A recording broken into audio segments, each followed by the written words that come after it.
ordinaryong beach ang hanap ninyo sa tag-init, dumayo na sa Bohol, kung saan binabalik-balikan ang Marble Beach sa Hagna.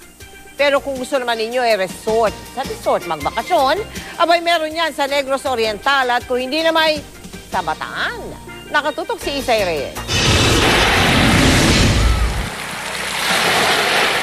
Sa paghampas ng alon, tila nayayakap ng tubig ang mga bato sa Hagna, Bohol. Hindi kasi buhangin, kundi mga bato ang nagpaganda sa Canuba Beach. Libre ang entrance at malinis ang tubig. Kaya tiyak na mag-e-enjoy ang mga chikiting. Pwedeng mag-family bonding sa cottage na rerentahan ng 50 pesos lang.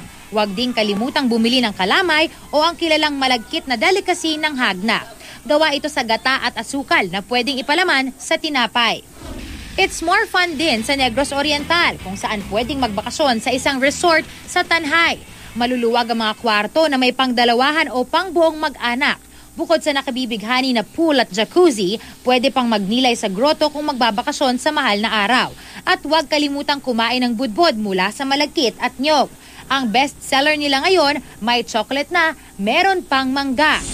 Kung gusto mo naman daw magpalamig sa tag-init, sa isang resort sa Orani, Bataan, mas mababa raw ng 4 degrees ang temperatura kumpara raw sa iba pang resort sa Central Luzon.